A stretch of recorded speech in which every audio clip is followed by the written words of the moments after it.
There's a pawn shop in my area that had an Ibanez SR 505 hanging in there for a very long time, and it had a few issues, one of which I'll explain later. And yes, one of those Dean Dimebag guitars was in there, which seems to be a staple of almost any pawn shop. So I was able to wheel and deal with the pawn shop owner, and I got this bass at a really good price. The best way to describe the SR 505 is a midline Soundgear. And Ibanez still makes these, but this one is an older model, probably from the 00s or early 10s. The body is made out of mahogany and features an angled recessed output jack. And this era's basses came equipped with an AccuCast B305 bass bridge. There are two Bartolini MK1 pickups which are a split coil design. There's a volume control, a pickup blend, and a bass, mid, and treble boost cut for the EQB3S system. There's also a mid-range switch to select between two different mid-range notch frequencies.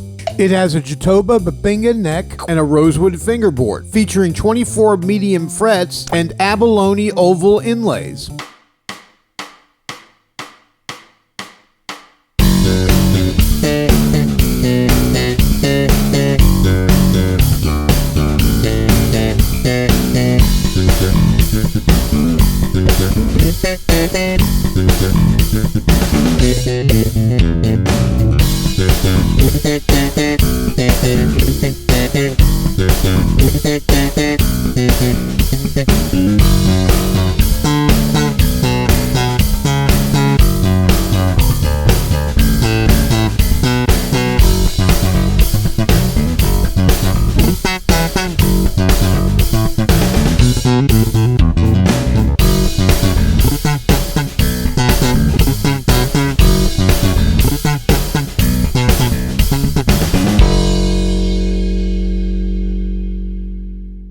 So how do I feel about my Ibanez SR 505 Soundgear bass? Overall, I think it's a great middle-of-the-road instrument that can easily handle most situations that you throw at it. The body is very ergonomic, the bass doesn't weigh that much, and the neck is slim and fast. But as I mentioned earlier, this bass does have some issues. The first issue is this AccuCast B305 bass bridge. You see, when I got this bass, it only had 3 strings on it. That's because the bridge itself was all crooked and jagged, like the smile on any second grader's yearbook photo. However, I did find out that this was a known issue with Ibanez. So I called Hoshino USA, which is Ibanez's parent company. They took down my serial number and they sent me a brand new bridge. So far, no problems, but only time will tell. The second issue I have is this mahogany body. One of the first things I did when I put the new bridge on was record a short slap bass video for this channel. And in the little time it took me to record that video, my fingernails gouged holes and divots into the body. Now, the instant relic job doesn't bother me, but a bass body shouldn't do that. If you're a slap player or if you lose sleep over the condition of your basses, this is a concern. I'd also like to add that I'm not crazy about these Bartolini MK1 pickups, but I do like them better than the Bartolini BH2s that come on the newer 505s. But that's just my personal taste.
Under normal circumstances, I would have given this bass a pretty high rating, but because it has issues, I'm going to award it 1 Lohan and 1 Cyrus. Also, in the future, I'm going to be doing a video about Ibanez SR series sound gear basses, so stay tuned for that. I'm Rib13, thanks for watching. Please like this video and subscribe to my channel. A big thank you to my Patreon supporters, Derek, Joe, and Dan, and I'll see you next time.